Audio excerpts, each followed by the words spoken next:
बेखौ लानानै मा बुंनो सानो?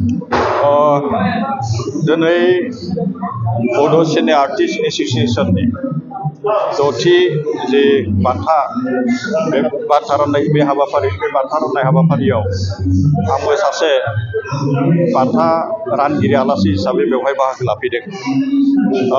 दिनै जि सानसेनि हाबाफारि बे सानसेनि हाबाफारियाव आं बेवहाय बाहागो लानो हायाखैबाबो फिजिकेलि, नाथाय आथिखालाव जि माने टेक्न'लजिनि मोनसे सम, बे टेक्न'लजिनि समनि बा बे टेक्न'लजिनि गेजेरजों आं जायगायाव थानानैनो बागानपारायाव मसलपुराव खमनायाव थानानैनो आं थांनाय जिखिनि हाबाफारिफोर बे हाबाफारिफोरखौ आङो नायबाय थादों।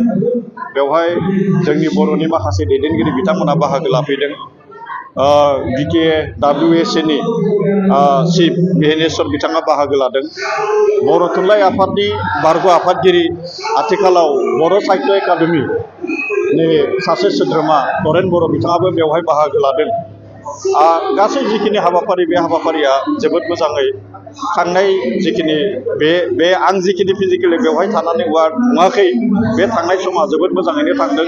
दा आङो नैबे हाबाफारियाव आं गावनो बेवहाय बाहागो लाफैनो हादों आरो बेवहाय बाहागो लाफैनो हानानै आं गावखौनो जोबोद गोजोननाय मोनदों। दा बेवहाय दान्दिसे आगोलाव जोंनि बिटिआरनि चिफ प्रमद बर' बिथाङा दिनैनि जि हाबाफारि बे हाबाफारिखौ बेखेवनानै थांबाय आरो बे हाबाफारिनि गेजेरजों बेवहाय बर'नि जिखिनि हारिमु बे हारिमुखौ बेवहाय दिन्थिफुंबाय थानाय जादों। दा बेवहाय जिखिनि क्लासिकेल आरो जिखिनि कमार्शियेल बे मोननै बिथिंनि हारिमु जि मोनसे दिन्थिनाय, बे दिन्थिनाय हाबाफारिया बेवहाय जादों। आरो दिनै नैबे द'थि बड' सिने आर्टिस्ट एस'सिएशननि जि द'थि बान्था राननाय हाबाफारि, बे बान्था राननाय हाबाफारियाव भारतनि सासे माने मुंदांखा महरगिरि पद्मिनी कालापुरी बिथाङा बेवहाय बाहागो लाफैदों।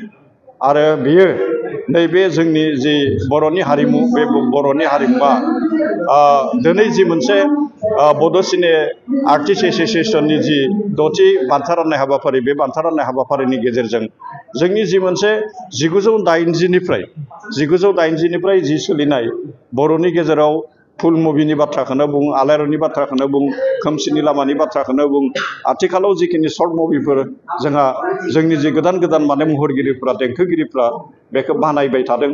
आरो बियो बे जोबोद मोजाङैनो दिनैनि समाव दिनैनि समाव जि माने 2020 मायथाइ बे समाव बियो जोबोद मोजाङै बियो दावखोलांनो हागोन। आरो बे हाबाफारिफोरखौ जिखिनि माने बेवहाय महरगिरिफोरनि, देंखोगिरिफोरनि बा बड' सिने आर्टिस्ट एस'सिएशननि जिखिनि नाजानाय आरो बेखौ मोगथाङाव जाफुंहोनो थाखाय आथिखालाव प्रमद बर'नि बिटिआरनि बिटिसि सरकारा बेवहाय माखासे माने मावथांखि लानायखौ आं नुनो मोनदों। बिथाङा जायगा जोंनि बिटिआर ओनसोलाव सिनेमा हल बानायनानै होदों। आरो बे सिनेमा हलनि गेजेरजों सिनेमा हलाव जोङो जोंनि जि बर'नि जिखिनि महरगिरि बिथांमोना जोबोद दुखु खस्थ'नि गेजेरजों जिखिनि माने सावथुन बानायो, जिखिनि सिनेमा बानायो, बेखौ जोङो जोंनि जायगायावनो थानानै जोङो जि मोनसे नायनो हानायनि जि मोनसे सुबिदा, बे नायनो हानाय सुबिदाखौ जोङो मोनदों। आरो बेखिनि सुबिदाखौ बिटिआरनि गाहाय खुंगिरि प्रमद बर' बिथाङा खालामनानै होदों। आरोबाव नैबे बड' सिने आर्टिस्ट एस'सिएशननो जि मोनसे रां अनसुंथाइ होनायनि बाथ्रा बिथाङा फोसावदों। आरो गमामायैनो मोनसे माहारि गौथुमखौ लांनो थाखाय बेवहाय मोनसे बिथांखिनि गोनांथि जायो। बे बिथांखिखौ बड' सिने आर्टिस्ट एस'सिएशननि बिबानगिरि बिथांमोन आरो बिटिआर सरकारनि गाहाय खुंगिरि बिथां प्रमद बर' बिथांनि जिखिनि नेतृत्व बेयो मोनसे प्लेनिं, जायखौ मा होननानै बुंदों, मोजां मोनसे मावबिथांखि, बे मोजां मोनसे मावबिथांखिया जादों। आरो बै हिसाबै फैबाय थानाय समाव जोङो मिजिंथिनो हायो दे बर'नि